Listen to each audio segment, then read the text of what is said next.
안녕하세요. 브레인이 소온입니다. 내 맘대로 책 읽기 100일 프로젝트 65일 차입니다. 오늘부터 10번에 거쳐 행복의 열쇠가 숨어있는 우리말의 비밀이라는 책을 여러분과 나눠보도록 하겠습니다.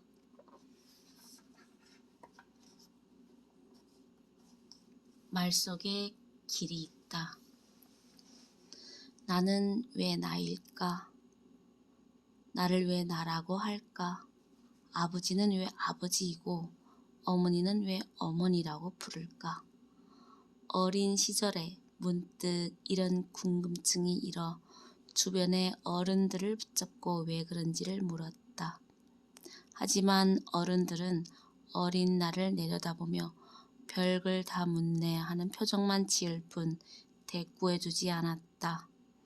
요즘 어른들은 어린아이의 얼토당토하는 질문에도 인내심을 갖고 답하려고 애를 쓰는 편이지만 그래도 아이에게 이런 질문을 받으면 답할 말을 찾기가 쉽지 않을 것이다. 자신도 이에 대해 아는 바가 없을 뿐 아니라 어떤 책을 찾아봐야 할지 감도 잡히지 않을 테니 말이다. 그래도 아이의 끝없는 질문에 단련이 된 어른이라면 대략 이런 말로 아이의 궁금증을 달래려 하지 않을까. 아주 오래전부터 우리나라 사람들은 이렇게 불러왔어. 그리고 나라마다 아버지, 어머니, 나를 부르는 말이 다 달라요. 그럼 우리는 왜 이렇게 말하게 됐을까 궁금하지. 그런데 그걸 아는 사람을 나도 아직 만나지 못했단다. 내가 나중에 그 비밀을 알게 되면 내게 말해줄래? 순간을 모면하기 위한 응수이지만 아이는 어쩌면 이 말을 정말 기억해 둘지도 모른다. 어린 시절의 내 호기심은 말하자면 언어의 기원에 대한 것이었다. 무려 언어의 기원이라면 누가 이에 대해 말할 수 있겠는가? 생명에 관한 것 거의 모든 것이 그렇듯이 말도 생명활동의 하나로 탄생한 것이기 때문에 그 기원과 발달사를 분명하게 밝혀내기란 거의 불가능하다. 언어학자와 인류학자들이 최초의 언어를 찾으려는 진화적 접근을 시도하고 있지만 어떤 탁월한 연구 결과라 할지라도 숙명적으로 가설의 범주를 벗어나기는 어렵다. 인간이 지구상에 출현한 것은 약 500만 년 전이고 지금의 우리와 비슷한 현생 인류는 10에서 20만 년 전에 나타났다고 한다. 현생 인류의 등장과 함께 말의 역사가 시작됐다고 보면 그로부터 문자가 나타나기까지는 다시 수만 년의 시간이 흘러야 했다. 그 중에 우리가 기록을 통해 알고 있는 문자의 역사는 지금으로부터 6천 년 정도에 지나지 않는다.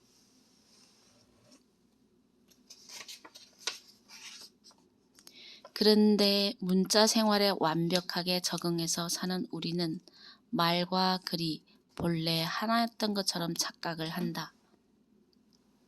현대 정보통신 기술과 전자기기가 나날이 발달하면서부터 일상생활에서 오히려 말보다 글을 중심으로 소통하는 비중이 더 높아지고 있기도 하다.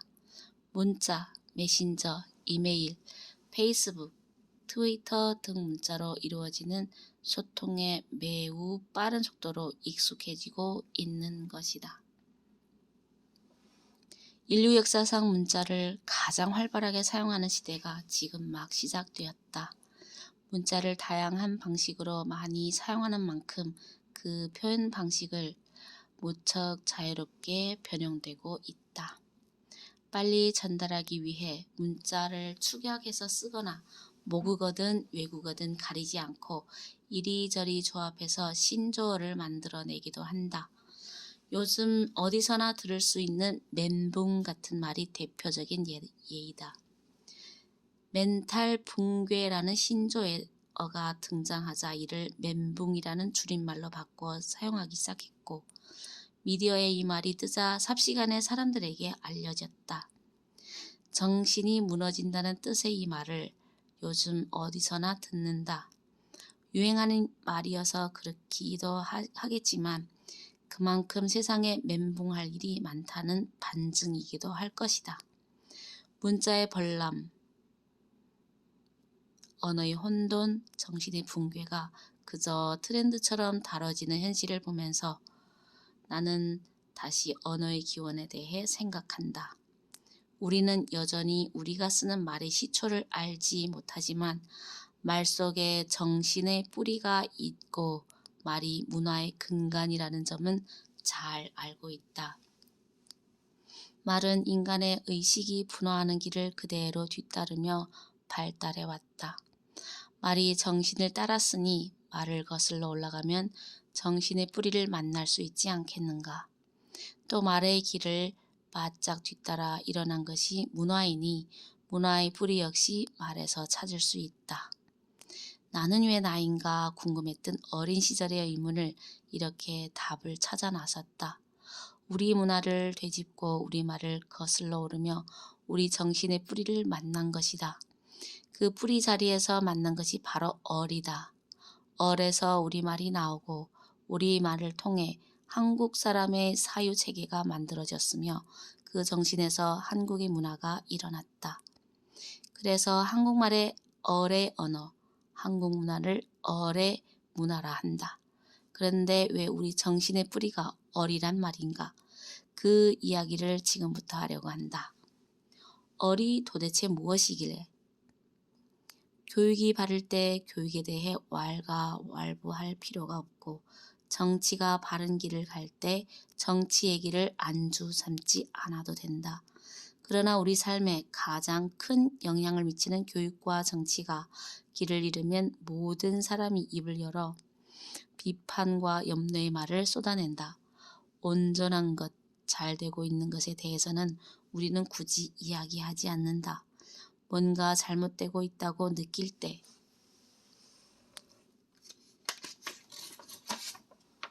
우리는 그것에 대해 말하기 시작한다. 지금 이 시대에 얼을 꺼내는 이유도 우리 삶의 중심을 이루던 얼이 그 중심에서 사라졌기 때문이다. 얼이 빠진 세상이 된 것이다. 그런데 우리는 이를 문제 삼기는커녕 얼을 실종을 앓은 채는 사람조차 거의 없다. 얼이 얼마나 중요한 것인지 안다면 잃어버린 자식을 찾듯이 만사저치고 길을 동동 구르며 얼 찾기에 나설 텐데 말이다. 얼을 되찾지 않고서는 얼 빠진 세상에서 일어나는 문제를 붙들고 아무리 씨름해도 힘만 소진할 뿐 해결책을 찾을 도리가 나오지 않는다. 교육 문제, 정치 문제, 경제 문제를 풀기 위해 무엇보다 얼부터 챙겨야 할 것이다. 그런데 이 시대는 이토록 중대한 사실을 까마득히 모르고 있다. 얼 빠진 자리가 그래서 무섭다. 고대로부터 이 땅에 펼쳐졌던 위대한 얼의 문화에 대해서 알지 못하는 것은 물론이거니와 얼이 무엇인지, 얼이 왜 중요한지조차 지금의 우리는 다 잊어버렸다. 게다가 한편에서는 학문의 이름으로 얼의 역사를 부인하는가 하면 그런 역사가 있었다 할지라도 그것은 우리가 아닌 주변 대국의 것이었다며 제 역사를 이웃에 내주는 얼 빠진 행태를 보이기도 한다. 이는 학문의 기준에 얽매여 역사를 통찰하는 눈을 잃었기 때문이거나 사료와 현장을 사차치 살피며 연구하지 않은 학문적 게으름의 결과라고 본다.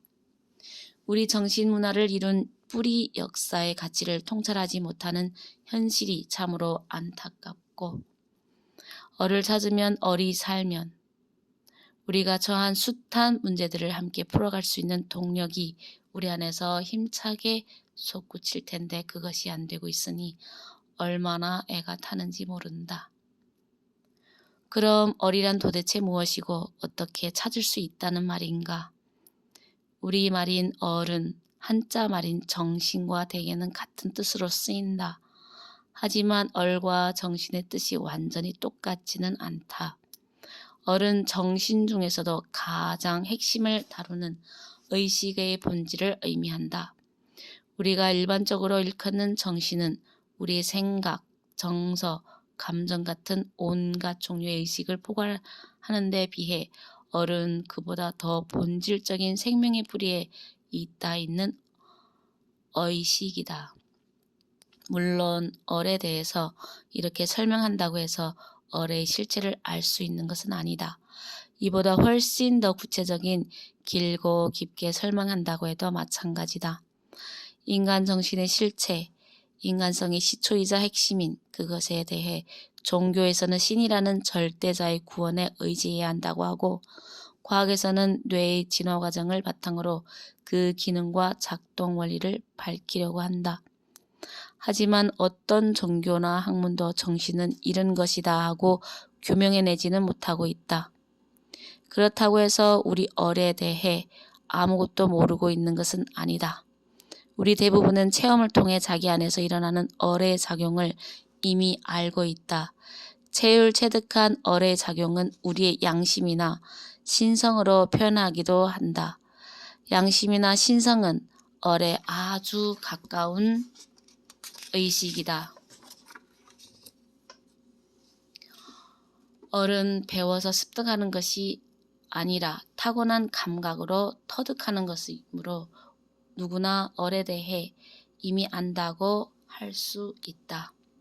다만 양심이나 신성의 불이란 스스로 지키지 않으면 언제나 사그라지는 불꽃과 같다. 얼이 밝을 땐 태양처럼 환하지만 얼이 잠들면 달빛조차 사라진 금은밤 같은 어둠 속에서 길을 헤매는 처지가 된다. 얼은 내 삶을 지키는 불씨와 같다. 3대째 불씨를 꺼뜨리지 않은 집안에 시집온 며느리처럼 사막의 밤을 견디기 위해 불씨를 살려야 하는 나그네처럼 우리는 얼의 불씨가 항시 살아있도록 소중하게 관리해야 한다. 얼의 불씨를 지펴서 환하게 따뜻한 빛을 발하게 하는 것이야말로 우리 삶의 여정에서 가장 중요한 일이다. 이걸 잊으면 한 발짝 한 발짝 어둠 속으로 걸어 들어가는 운명을 맞게 된다. 어둠 속에 있으면서 아무리 가진 것이 많다 한들 그런 것들을 내면의 어둠을 몰아내는데 아무런 도움이 되지 않는다. 아니 오히려 내 안의 어둠을 보지 못하게 하는 방해물이 되기 십상이다. 얼이 무엇인지 왜 중요한지를 이제 느낌으로 알 수 있을 것이다. 그렇다면 얼을 찾는 방법은 무엇인가? 다행스럽게도 얼을 찾는 방법은 아주 간단하다. 얼을 부르면 된다. 내 안의 어둠 속에서 작은 불씨처럼 가물거리는 얼을 간절한 마음으로 부르면 그 마음에 감응하여 얼의 불씨가 점차 살아난다. 얼의 불씨가 작을 때도 활활 크게 살아있을 때도 얼을 지키려는 노력은 언제나 필요하다. 얼의 상태를 눈으로 확인할 수는 없지만 얼은 생동하는 기운과 같아서 작아지기도 하고 커지기도 하고 들어오기도 하고 나가기도 한다. 그러니 부르면 감응하는 것이다. 얼을 부르는 것은 쉽다. 다만 간절하고 또 간절한 마음으로 불러야 한다. 간절함을 어떻게 나오는가? 결국은 이것이 핵심이다. 나 자신을 진지하게 들여다보고 내 얼의 상태를 뼈아프게 자각하면 얼을 찾겠다는 간절함이 우러나오게 된다. 자연스럽게 이런 일이 일어난다는 것 또한 얼이 작용하기 때문이다. 사람은 다른 생물에 비해 유난히 이와 같은 생의 열망을 타고났으니 이것이 곧 인간성의 핵심이고 양심이며 신성이다. 얼의 문화를 어디서 찾을 수 있을까? 우리 정신문화의 핵심은 바로 이 얼에서 나왔고 얼을 중심으로 뿌리를 내리고 줄기를 뻗어 올렸다. 그렇다면 이렇게 형성된 어뢰 문화를 무엇으로 입증할 수 있을까? 지금 우리 주변을 둘러보면 어뢰 문화라 할 만한 것이 좀 채 보이지 않는다. 그렇다면 역사적 기록이나 물증을 통해 확인해야 할 텐데 우리가 확인할 수 있는 것이 지금 남아 있기는 한가 하는 의문이 들 것이다. 우리 어뢰 문화를 확인할 수 있는 대표적인 역사의 물증은 고대 국가 조선으로 거슬러 올라간다. 환웅 천황 시대를 잇는 단군 왕검이 조선을 개국하면서 만방에 공표한 홍익인간 이화세계가 그것이다. 한 나라를 세우면서 그 나라의 최고 지도자가 우리가 먼저 잘 살자고 한 것이 아니라 서로 도우며 모두 평화롭게 사는 것을 최고의 가치로 삼아 이를 국민과 이웃 나라에 제안한 것이다. 만민 공동체 이상을 담은 이 슬로건이 한 탁월한 지도자에 의해 역사적 맥락 없이 그냥 나올 리 없다. 이보다 훨씬 이전 4대부터 전해온 선각의 가르침이자 공동체의 문화 풍토 속에서 탄생한 시대 정신이었을 것이다. 그리고 이는 지금 우리가 사는 이 시대에서 여전히 유효한 철학이다. 아니, 유효한 정도가 아니라 더욱 절실하다고 해야 할 것이다. 좌우로 나뉘는 이념과 국가 이기주의를 넘어 무소불위의 자본이 세상을 지배하는 이때 홍익인간 이화세계라는 공생공존의 가치보다 앞세울 주장이 있겠는가? 그런 한편 우리는 홍익인간 이화세계 정신이 무색하게도 한민족이 남북으로 갈라져 대립한 지 60년이 넘도록 이를 해소하지 못하고 있다. 또한 남북 분단 상황에서도 부지런히 경제 성장을 이뤘지만 현재 우리의 현실은 빈부격차를 키우는 양극화로 치닫는 중이다. 양극화가 이대로 계속되면 실업, 중산층의 몰락, 학교 폭력, 자살률, 사회적 우울증, 노인 빈곤율 등 갖가지 사회 문제들이 더 심각한 상황으로 빠져들게 된다. 게다가 이런 문제를 풀어나갈 새 대통령을 뽑는 과정에서도 국민이 보수와 진보 두 진영으로 나뉘어 서로 대립하는 양상만 두드러져 보였다. 앞이 보이지 않는 고단한 현실 속에서 기존 이념의 한계를 뛰어넘을 새로운 가치, 진짜 통합을 이끌어낼 참된 가치가 등장하기를 많은 이들이 절실한 마음으로 기다리고 있다. 그런데 우리에게는 이미 그것이 주어져 있다. 다만 우리가 그 가치를 알아보지 못하고 제대로 활용하지 못할 뿐이다. 그것이 바로 홍익 정신이다. 홍익인간 이화세계라는 말을 모르는 사람은 없다. 초등학교 때부터 들어서 누구나 알고 있다. 그런데 그 뜻을 상투적으로 외우기만 한 탓에 정작 참 가치를 알지 못한다. 홍익인간이 무엇인지, 왜 홍익인간을 말했는지 그 뜻과 맥락을 바르게 안다면 그 순간 우리 정신이 확 깨어날 것이다. 재 속에 묻혀있던 어뢰 불씨가 살아서 다시 타오르게 되는 것이다. 우리는 크나큰 행운을 타고났다. 홍익인간 이화세계 유전자가 우리 피 속에 흐르고 있다. 이는 병든 세상을 고칠 수 있는 최고의 백신이다. 우리 자신을 돕고 인류를 도울 수 있는 운명적인 힘이 우리 안에 잠재해 있는 것이다. 이 같은 홍익인간 이화세계라는 가치가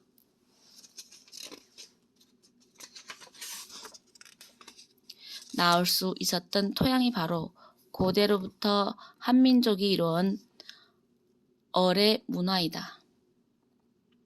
요즘 우리 사회의 힐링이 새로운 트렌드로 크게 주목받고 있다. 상처를 치유한다는 의미의 힐링은 홍익인간 이화세계의 맥락 속에 있다. 서로 보살피면서 이치에 따른 삶을 살도록 돕는 것이 홍익인간 이화세계 아닌가. 그런데 홍익이라는 말에 걸린다는 사람이 있다. 왜 그럴까 싶지만 불행하게도 있는 우리 역사 교육에 그 원인이 있다. 삼국시대 이전의 역사는 바르게 배우지를 못하고 삼국시대부터는 중국을 비롯한 외래 문화의 영향으로 우리 정신문화의 맥이 급격히 흐려져서 면면이 살아있는 뿌리 정신을 찾기가 어렵다. 홍익 인간을 그저 오래전에 낡은 기록 또는 민족주의적으로 그것으로 여기는 사람이 많은 이유가 이 때문이다. 바르게 배우지 못해서 가치를 알지 못해서 벌어지는 일이다. 당장 홍익 인간으로 안 된다면 어뢰의 문화를 확인할 수 있는 또 다른 자취를 어디서 찾을 수 있을까? 우리 말 속의 숨은 비밀. 나는 지난 30년 동안 우리 정신 문화의 뿌리를 알리고 어뢰 문화를 보관하는 일에 힘을 쏟았다. 어뢰 뿌리 내린 한민족 고유의 국학을 보관하고 알리기 위해 국학원을 세웠고 우리 역사를 정신문화사 차원에 펼쳐 보여줄 한민족 기념관도 본격적인 건립 단계에 들어가 있다. 국학을 중심으로 정신문화 복원 작업을 해오면서 가장 안타까웠던 점은 국학의 자료가 될 만한 문헌이 거의 다 사라졌다는 것이었다. 워낙 오래전의 역사이기도 하거니와 삼국시대와 조선시대를 거치면서 겨우 보존된 문헌들마저 일제강점기 때 일본으로 빼돌려지거나 없어져 버렸다. 그나마 천신만고 끝에 세상에 나온 옛 기록들은 아직도 위서 10일을 벗어나지 못해 역사 연구 자료로 쓰이지 못하고 있다. 그러나 국학이 무엇인가? 학문이기에 앞서 국학은 정신이다. 정신은 책에서만 기록되는 것이 아니다. 살아있는 정신은 우리 일상의 갈피마다 차곡차곡 스며들어 삶의 의식으로 전해지게 되어 있다. 불태워 없앨 수도 없고 감출 수도 버릴 수도 약탈할 수도 없는 국가의 정수가 우리 가장 가까이에 항상 있었는데 우리는 그 사실을 미처 알지 못했다. 우리와 단 한 치도 떨어지지 않고 늘 우리와 함께 숨쉬어온 대한민국의 국학, 그것이 바로 우리말이다. 우리말이야말로 어뢰 문화가 낳은 가장 확고한 국학의 유산이다. 역사는 기록되지 않으면 사라지고 아무리 거대한 기념물도 세월과 함께 쓰러지지만 말은 인류가 탄생한 시점부터 지금까지의 흔적을 품어안고 진화해왔다. 물론 말도 시간과 함께 끊임없이 변화한다. 인간의 역사와 함께 말의 역사도 흥망성쇠를 겪으며 번창하는가 하면 사라지기도 한다. 그러나 시간을 고스란히 축적하는 말의 본질은 어떠한 경우에도 변함없다는 점이 중요하다. 하나의 말은 최초의 골격을 갖추던 시점의 문화를 그대로 흡수하여 그것을 뼈대로 발전해 가기 때문에 오랜 시간이 흐른 뒤에도 뼈대를 살펴보면 근본을 알 수 있다. 우리는 지금 한국말을 사용하고 있다. 알고 보면 이는 매우 획기적인 사실이다. 세상에는 6천여 가지가 넘는 언어가 있고 전 세계 인구의 절반이 그중 10가지 언어를 사용한다고 한다. 절반의 인류가 대표 언어 몇 가지만 사용하고 나머지 대부분의 언어는 소수민족의 언어이거나 이미 쓰이지 않는 사어라는 얘기다. 그런 가운데 대한민국은 유라시아 대륙 끝자락에 위치한 작은 나라이고 인구가 많지 않으면서도 고유의 말과 글을 잃지 않고 오랜 세월 동안 지켜왔다. 침략과 전쟁과 분열이 끊이지 않은 긴 역사를 거치는 동안 우리말은 어떻게 사라지지 않고 지금껏 쓰일 수 있었을까? 한국 사람이 한국말을 쓰는 건 너무나 당연한 것 같지만 지구상에 출현했다가 사라진 언어가 얼마나 많은가를 생각해 볼 때 우리가 우리말을 지키고 발전해온 것은 매우 대단한 일이다. 나는 우리말이 이렇게 강한 생명력을 지닌 이유가 바로 위대한 정신이 근원인 얼에서 나온 말이기 때문이라고 생각한다. 우리말은 얼에 뿌리를 내리고 얼의 생명력을 쥐하며 스스로 얼의 문화를 키웠고 그 문화의 힘으로 오랜 생활을 관통해 지금에 이르렀다. 우리말의 본질, 우리말에 내재한 힘을 알면 우리는 그 본질과 힘을 활용할 수 있다. 알면 이루고 싶고 깨우치면 스스로 노력하게 되는 것이 사람 마음 돌아가는 이치 아니던가.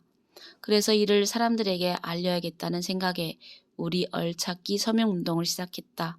지난해 말 국학원을 중심으로 전국에서 서명 캠페인이 벌어졌고 놀랍게도 시작한 지 2주 만에 서명자가 100만 명을 넘어섰다. 한 사람 한 사람 서명을 받는 과정에서 많은 이들이 몰려왔다. 얼이 무엇인지, 무엇을, 얼을 왜 찾아야 한다는 것인지, 이 책은 그 물음에 답하기 위해서 그리고 서명에 동참하지 못한 더 많은 사람들에게 얼을 알리기 위해서 쓴 것이라고 할 수 있다. 멘탈 헬스와 얼은 어떤 관계인가?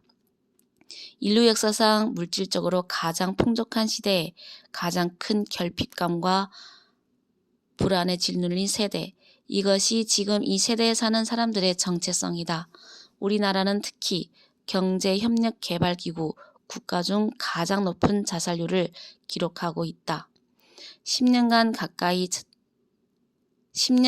자살률 1위라는 통계 결과를 받아들이고서도 노인과 청년층의 자살률은 더욱더 가파르게 상승하고 있으니 이 위태로운 현실을 어떻게 변화시킬 수 있을까? 불안과 두려움 속에서 사람들은 조바심을 내며 길을 찾고 있다. 대통령과 정부, 정당이나 기업이 나서서 그 길을 좀 시원하게 펼쳐 보여주기를 기대하지만 그런 기대를 하기에 앞서 먼저 해야 할 것이 있다. 지금 내 삶의 주인이 누구인가를 스스로 묻고 답하는 것이다. 내 삶의 주인이 진정 나 자신인가? 내 욕망을 이용하려는 세상의 다른 힘에 삶을 지배당하고 있지는 않은가? 이를 돌아보는 것이 곧 얼을 되찾는 첫 걸음이다. 얼이 빠지면 자기 삶을 다른 것에 내주고도 그걸 알지 못한다. 내 삶의 주인이 되겠다고 마음먹는 순간 얼이 살고 얼이 살면 삶과 세상을 보는 눈이 밝아진다. 구름이 잔뜩 껴 있다 해도 그 위에 하늘은 언제나 맑듯이 얼의 눈을 밝게 뜨고 보면 인생의 새 길이 보이고 세계의 새로운 전망을 찾을 수 있다. 이렇게 밝은 의식, 건강한 정신으로 평화로운 삶, 평화로운 공동체를 실현하려는 노력이 확산되는 것, 이것이 곧 정신문명시대의 시작이 아니겠는가. 표현은 이와 다르지만 세계보건기구에서 2013년부터 2020년까지 글로벌 멘탈 헬스 액션 플랜을 시행한다고 발표했다. 현대사회에서 멘탈 헬스, 즉 정신건강의 위험성과 중요성에 대해서는 이미 세계가 모두 공감하고 있으니 이제부터라도 정신건강을 도모하기 위해 힘을 모으자는 국제적 제안이라 하겠다. 그렇다면 정신건강을 어떻게 지킬 것인가?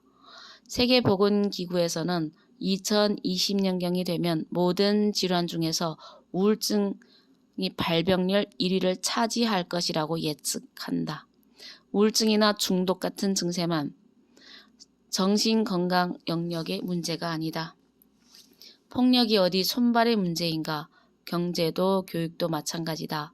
모든 사회 문제는 시스템의 문제이기 이전에 개개인의 정신의 문제이자 그 사회를 지배하는 의식의 문제이다. 인류가 안고 있는 모든 문제는 현재 인류의 정신건강 상태를 고스란히 반영하고 있는 것 아닌가.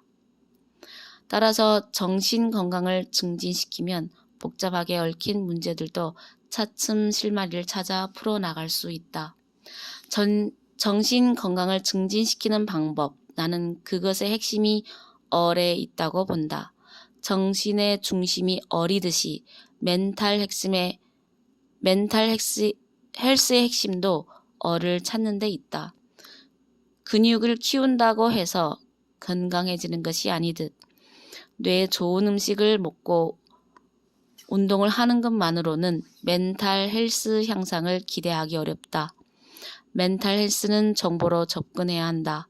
우리 뇌는 한마디로 정보 처리 기관이기 때문에 뇌가 어떤 정보를 어떻게 처리하는가에 따라 멘탈 헬스가 좌우된다.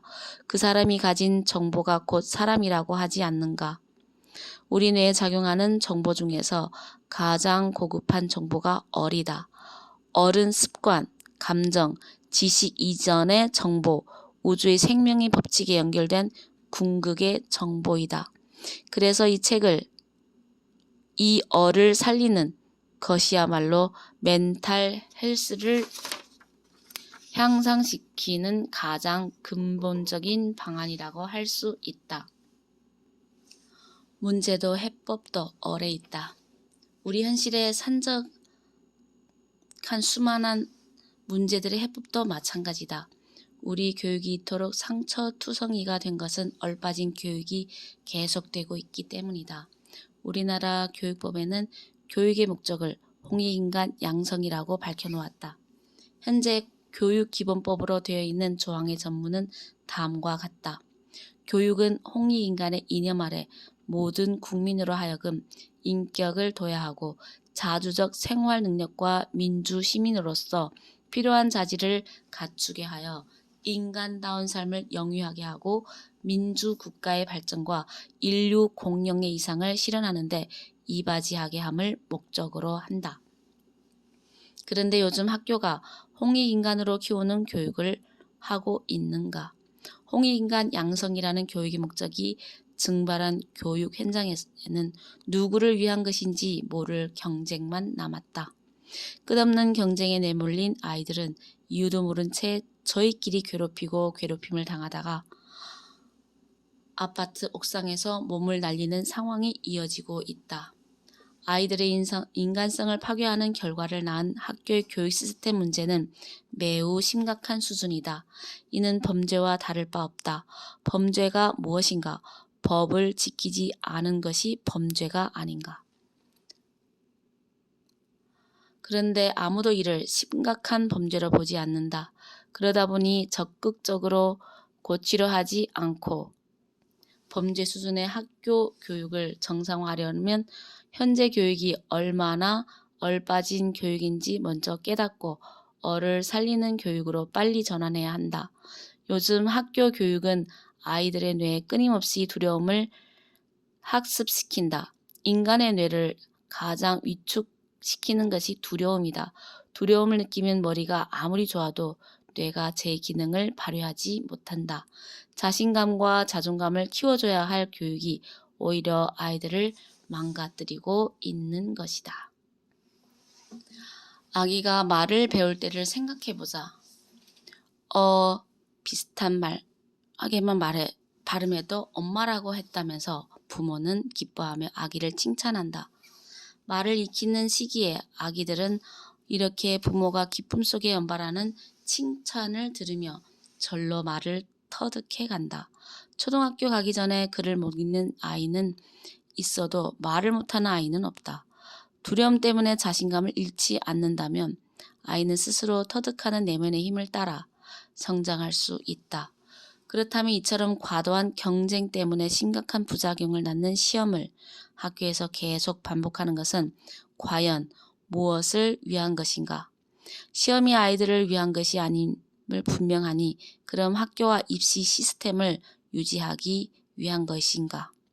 아이들의 자존감을 지켜주지 않는 교육, 아이들의 뇌를 두려움으로 위축시키는 교육, 사람의 가치를 깨워주지 않는 교육. 나는 이런 교육을 얼빠진 교육이라고 본다. 그러나 교육 문제의 실상은 우리가 이제라도 바르게 파악하면 그것만으로도 희망이 있다.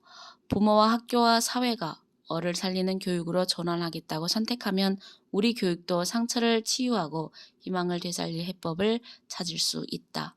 교육뿐 아니라 정치도 어리 살아있는 정치, 경제도 어리 살아있는 경제를 해법으로 삼으면 된다. 보수냐 진보냐, 자본주의냐 공산주의냐, 종교냐 과학이냐는 따지는 것보다 중요한 것은 모든 사람이 저마다 가치를 빛낼 수 있는 얼이 그 중심에 있는가 하는 점이다. 얼은 우주 근원의 정보, 생명의 본질적인 정보와 연결되어 있기 때문에 어떤 것이든 서로 소통하게 한다.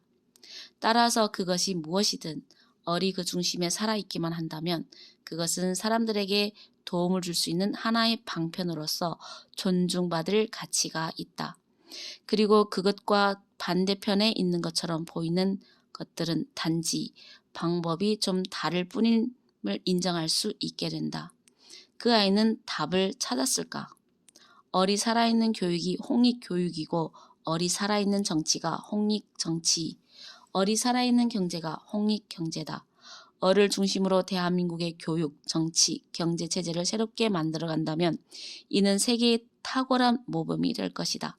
지금 지구상의 모든 나라가 큰 어려움에 처해 있다.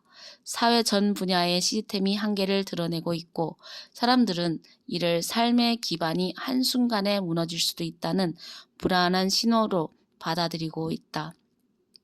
이 같은 상황에 대한민국이 새로운 지구 경영의 해법을 제시한다면 이는 인류 사회에 크게 공헌하는 일이 될 것이다. 우리 옛 선조들은 우리나라가 미래의 정신문명 시대의 중심국이 될 것이라고 당당히 예견했다. 지금 우리의 현실을 돌아보면 이는 도무지 턱없는 말 같지만 우리나라가 얼의 문화를 되살리고 이를 전 세계에 전한다면 이로써 선조들의 예견이 실현되는 것 아니겠는가. 정신 문명 시대, 멘탈 헬스의 시대, 이는 아직까지 선언적인 말에 지나지 않는다. 이 말들이 펄펄 살아서 우리 시대를 대변하고 우리 삶을 향상시키는 힘으로 작용하게 하려면 얼찾기부터 시작해야 한다. 오래전 나는 왜 나인가를 물었지만 답을 얻지 못했던 아이는 이후에도 끈질기게 그 무릎을 놓지 않았다. 자라면서 아이는 나는 누구인가 라는 물음과도 만나게 되었다. 이 또한 답을 찾기 위한 끊임없이 묻고 또 물었다. 아이가 어른이 되고 마침내 답을 깨닫는 순간이 왔다. 그리고 그 다음에 답을 해야 할지도 즉시 깨닫는다. 그것은 자신이 찾은 답을 사람들에게 알리는 일이었다. 우리 정신문화의 가치를 회복하기 위한 나의 오랜 여정은 그렇게 시작되었다. 지금은 환갑이 넘은 나이에 이른 그 아이의 책이 지금 당신의 손에 들려있다. 이렇게 만난 당신에게 팔 벌려 어깨를 안으며 인사를 건네고 싶다. 반갑습니다. 고맙습니다. 이 인사말의 참 뜻도 곧 책 속에서 만나게 될 것이다. 긴 시간 동안 함께한 브레인이 소온이었습니다. 감사합니다.